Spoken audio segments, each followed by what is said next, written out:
What's going on? It's morning. It's time for a show. Can't really say anything else till I start the show, can I? But we give everybody 30 seconds to show up so they don't miss the good stuff. It's all the good stuff. So we create this buffer. And that's why I say in 3, 2, 1. Good morning, everybody. Welcome. Today is Thursday. It's November 19th, 2020. My name's Jeremy, and this is my first cup of coffee. So here's the... It doesn't feel like Thursday. I woke up this morning, and I couldn't figure out what day it was. I was fairly certain it was Thursday.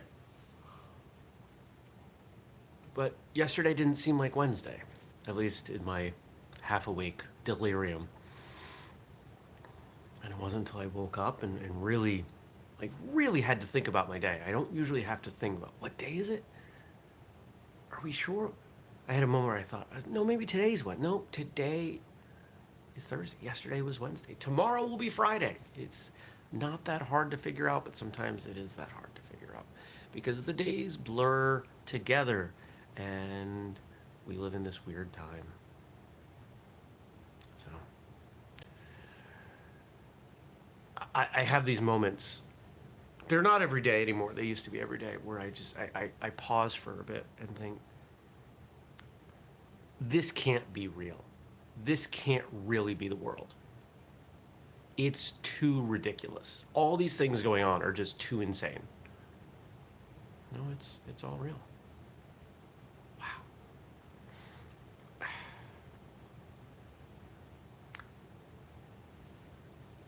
Mind blowing. Well, it's cold out. It was like 16 degrees when I woke up.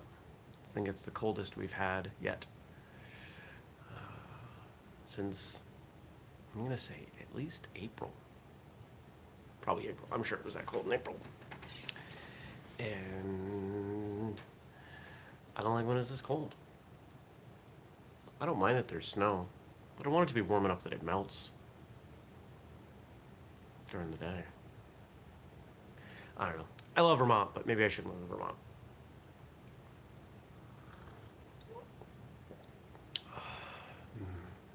That's good. Coffee came out good this morning. Well, yesterday was a pretty productive day. Hammered away on the book, almost done with the second chapter. So I'm at 14,000 words in, let's see, today will be day... the first day of writing was last Friday. So I had someone chime in that my output is very, very high, much higher than they write at, which, cool. I didn't realize that. It doesn't surprise me. I'm combining typing with transcription, and I've got a pretty good flow going. There are times where I can think better speaking, so that allows me to get some stuff out. It should also help the editing later, because there are times things seem fine when you write them, but then you go back and you edit it, and you kind of allow it to come through in voice, and it just sounds terrible. So, working on that. Still think I'm on track for end of the month for the draft, for first draft. First draft, and then once the first draft is up, I will probably, let's see. Once I have something that I know is going to be okay, I'll probably put it out on Amazon for pre-order. And then it's just a fast, furious rush to get it edited and released. I really want it available as a gift, as a holiday gift for people.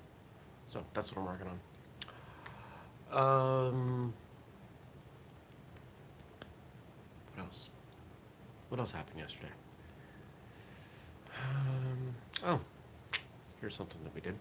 I didn't expect to do this, but so Tuesday night I gave a presentation. I think did I talk about that? I gave a presentation Tuesday evening on manufacturing and overseas and building a product and all that. And it was well attended. I think we had a total of 120 people watch, which seems like pretty good numbers to me. I did talk about this because I like the group, I like what they're doing. And as I was putting together the notes and giving the presentation, I realized that there was one product, one manufacturer that still held a lot of promise even now, and it's uniforms. And there's a manufacturer that has done a pretty good job with uniforms for us, and their minimums are low and yada yada. So I sent them a small wire transfer yesterday, and I've told them, because they screwed up the last one. It was perfect. Nothing was wrong with the quality. There was an improvement that they were supposed to make that they did not make. Assuming that they do that this time, we are going. It's a pullover. It's a Taekwondo style uniform. It's awesome. So we'll do that. We'll get those in, and those won't be ready for Christmas. Not at all. But gotta start somewhere. What else is going on today?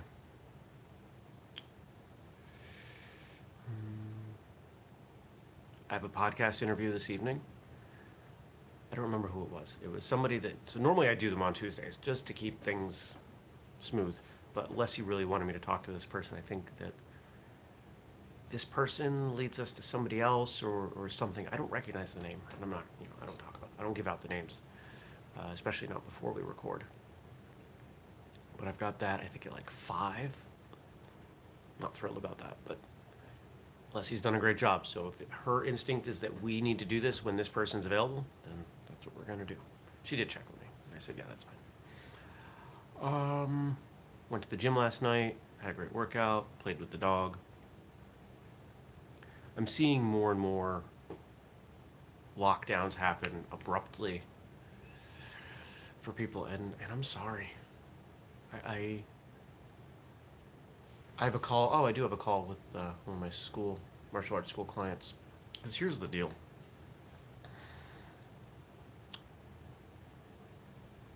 I said it in March. There's an opportunity here. And if you handle it the right way, you're going to increase build stronger relationships with the schools. Martial arts schools will build stronger relationships with their students. There we go. In the time since in-person classes resumed for many schools, they didn't do anything different. A lot of them, okay, we're not sparring, or we're wearing masks, or doing this. They didn't rebuild. They didn't get people excited enough that they're going to weather a second round of online classes. And that really makes me sad. Here I was in March, and I'm not, I was right, you should have listened to me. That's not the point. The point is, it bums me out because I don't know what else I can say. I don't know what to say now.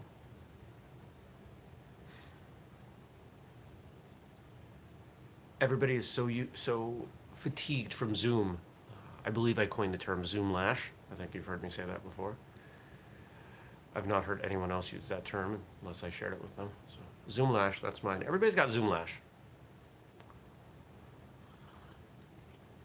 So if you're just going to do the same thing you did in March, people aren't going to have it. Some will. Some will think they will, and then will fade away. But you got to find a way to do something different. You got to come up with something creative. I don't know what that is. It almost doesn't matter if they see that you're really trying, if you're trying to do things differently. If you're in warmer areas, maybe you're having class outside. If you're in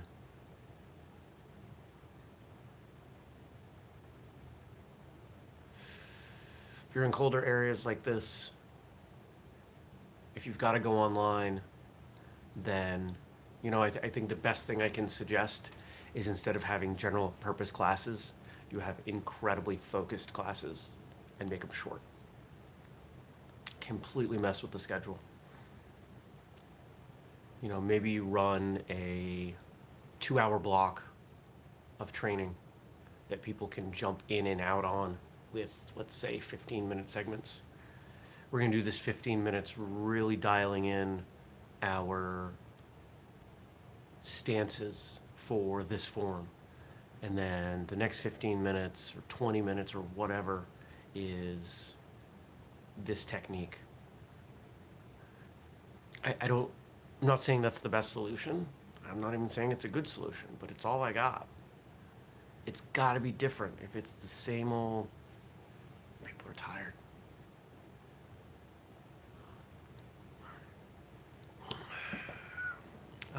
I'll be honest, this was my fear. My fear was, so I'll share something with you, and I'm going to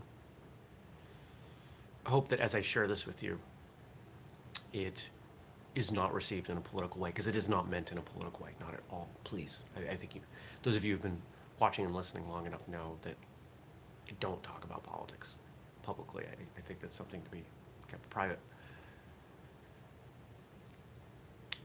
My biggest fear as we rolled into the summer was the realization that a lot of people would be staying inside. Not getting outside, not getting exercise, movement, not getting sunlight, not doing all of these general immune boosting things, rather instead staying inside, drinking, eating a lot of comfort food, all things that I've done. Not suggesting that I've been perfect in this, but I have spent a lot of time getting outside, getting sunlight. And I believe strongly, based on what I've read and researched and understand scientifically, that one of the big exacerbating factors of this illness has to do with vitamin D deficiency. And so here we are, we're stepping into this time of year where people normally get sick.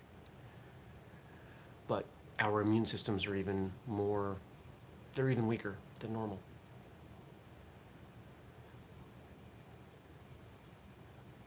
And I think that the winter is going to be worse than the spring was. And that really bums me out. It really makes me sad. So my advice to anybody listening who's willing to hear me, get outside as much as possible. I don't care how cold it is. Stick your face in the sun. Get sunlight. Get sunlight as much as possible.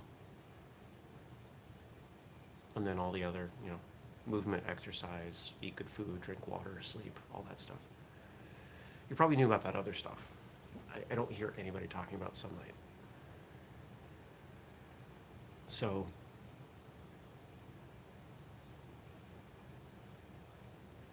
I wish us all luck as we go through the winter. I've seen a bunch of more, let's say at a higher production level, martial arts, online martial arts classes popping up. And, I wish all those folks luck. I think there are plenty of options out there now. So if your school isn't doing online classes, you got choice. But I think it's also a time to explore other aspects of martial arts. I think it's time to work on stuff yourself. I think it's time to work on your breathing, your meditation. I think it's time to work on the things you want to work on.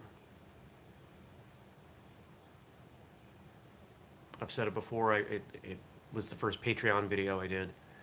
I spend a lot of time around the house working with range, with distance for various techniques. I'm here, I want to put my foot right there on the handle of the fridge with this kick. Can I put that there? And most of the time I can.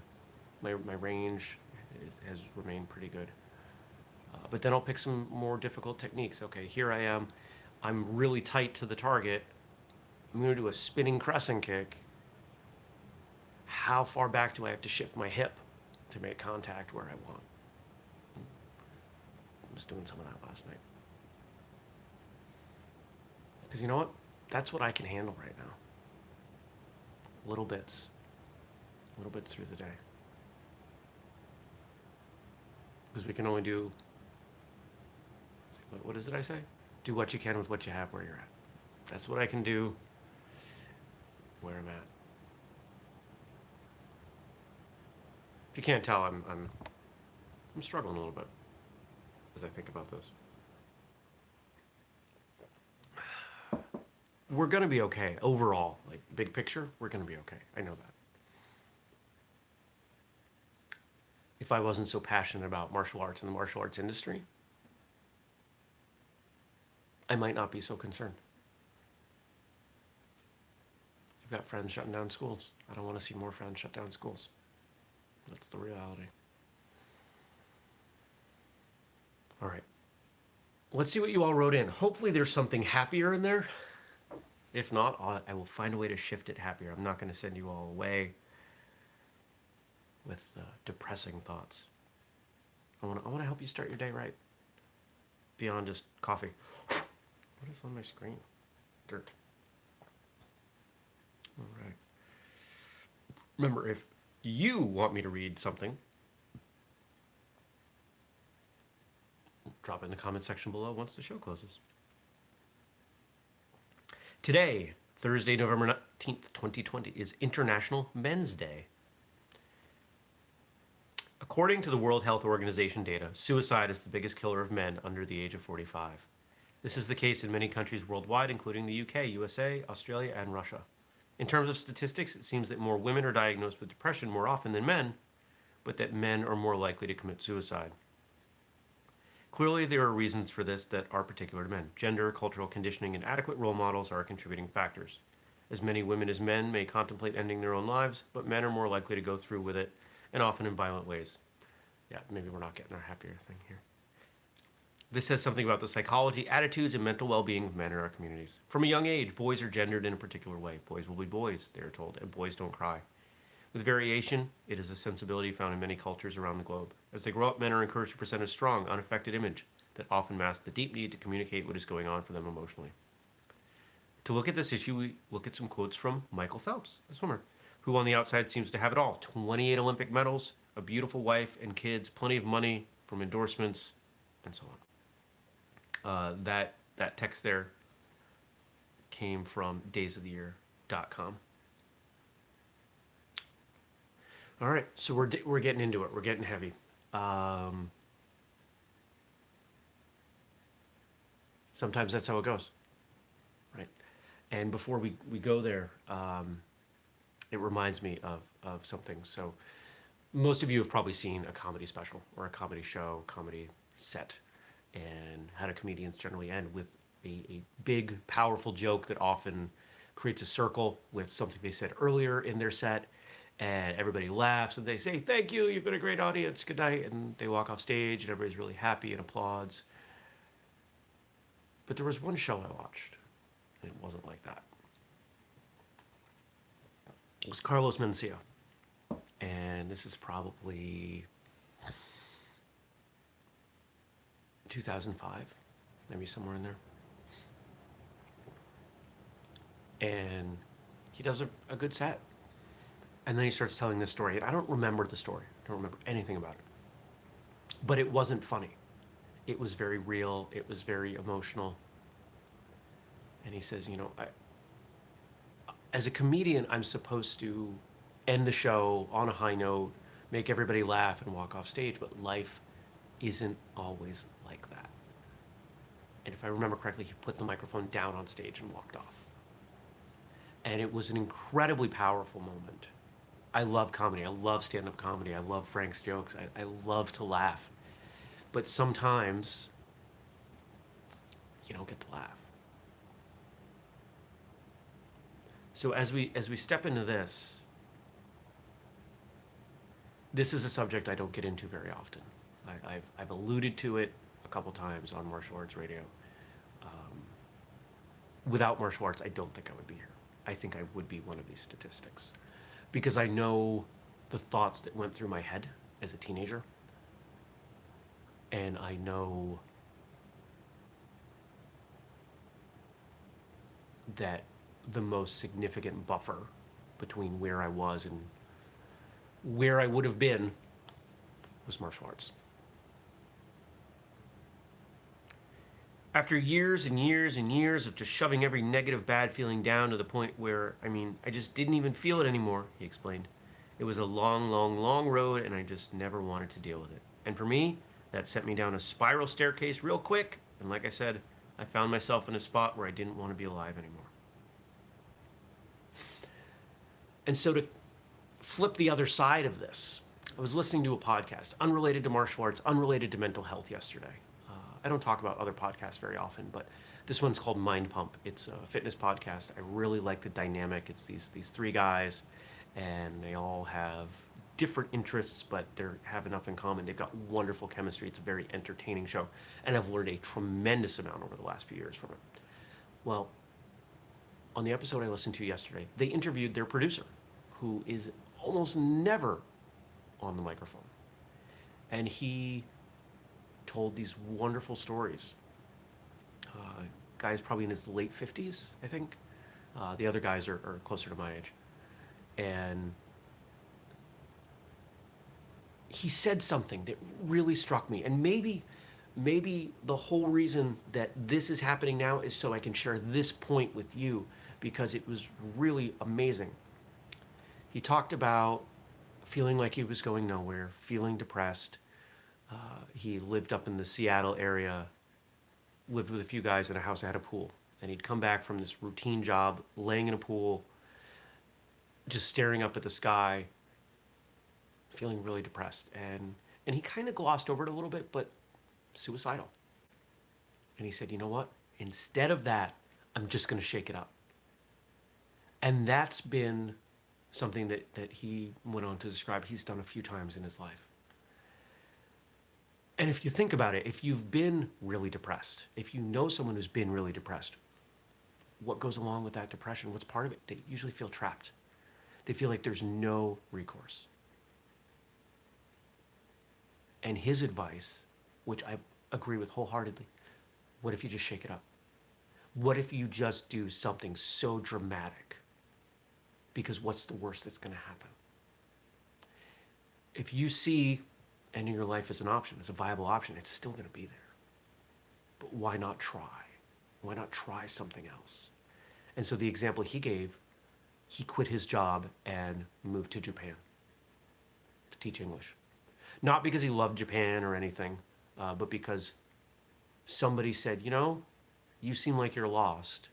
I had a friend who was lost. He went to Japan, and that was good enough for him. You can always find another job. You can always break your lease. I'll admit, I fantasized about this. The main reason I don't do it, or at least the main reason I tell myself, is the cat, because I'm not going to burden someone else with her. But if you don't have pets, throw the important stuff in a bag and just go. It's better than the alternative. Just pop up somewhere else. Heck, give yourself a new name. It's better than the alternative.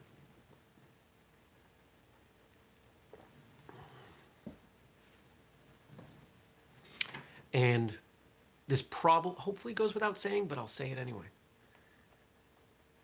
If anybody's ever really thinking about it, you're welcome to talk to me. Privately, not privately. I would never turn someone away.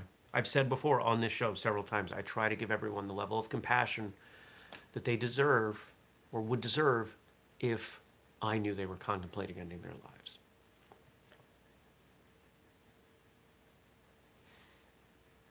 Quote 2. You know, for me, I basically carried just about every negative emotion you can possibly carry along for 15, 20 years, and I never talked about it. And I don't know why that one day I decided to just open up. But since that day, it's just been so much easier to live and so much easier to enjoy life, and it's something I'm very thankful for. I can relate to that. It's only been in the last 2 years that I admitted to myself and then finally publicly, I have a lot of anxiety. Sometimes I wake up and and it's hard. And it's hard to get through the day. and I've developed a lot of coping mechanisms, and some of them are not healthy. But you got to weigh the good for the bad. So I get this.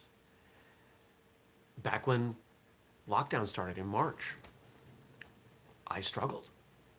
I struggled because I didn't admit I was struggling. Once I admitted to some friends, this is really hard for me, it got easier. And it's not, I'm not meaning to compare. We've all got our challenges, and one of the things I've come to believe is that the most significant challenge in your life feels just as overwhelming to you as the biggest challenge in my life. That, sure, objectively we can compare between people, and one might be more significant, but your challenge is not my challenge. So to be honest, to have an outlet to talk to people. This is why I bought video games, because I needed something that I could do this winter when we're all locked down, not going anywhere, that didn't involve me eating constantly, because that's one of my coping mechanisms. Before you can change anything, you have to know it exists. Part of knowing about your own feelings is admitting them. Maybe out loud, maybe to someone else. One of the things that's changed a lot this year is anything that you could have gone and done in person, you can pretty much do online. There are so many options for online therapy now. Nobody's going to know. If you're really struggling, if you really need someone to talk to and you don't want to talk to people that you know, you can talk to a stranger pretty affordably.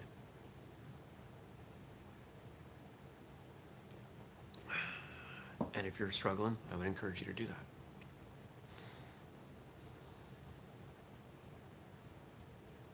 And then the last thing.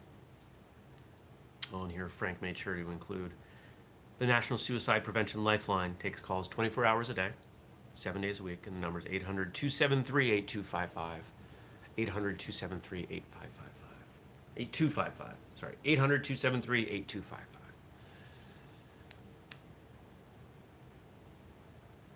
I think I've been through 9 of them. I have one name tattooed on me. And I have a list, because I keep forgetting people. So I had to write down the list.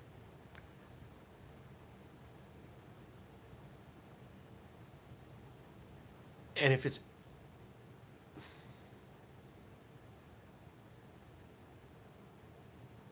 No, I'm not going to say more. Those of you who stuck it out this long, I appreciate you. I appreciate you doing so. And in exchange, now that we've done that, hey, maybe we can end on a high note. There should be an episode out. It's Thursday. There we go. Episode 555 with Andrew, why everyone should consider tournaments. We talked about it. The feedback I've received from having Andrew on the show has been really positive. So thank you. Shout out to Andrew. I don't know if he watches first cup, but if he does, you're doing a great job, man. And if you have topics for Andrew and I to cover, go ahead. You can email, comment, whatever. But go check that out. It looks like we've almost fixed the Martial Arts Radio website. Last I looked, it was better. Ugh, infections. So, all right. I'm going to go. I want to thank you for watching and listening. And maybe what we talked about today doesn't really apply to you so much.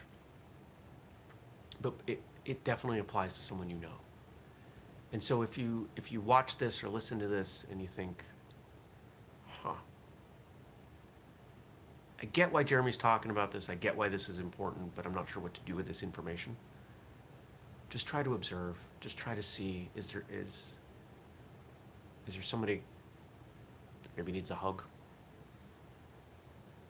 Or somebody needs you to reach out to them and say, hey, you doing all right? Or just, I was thinking about you. Hope you're well.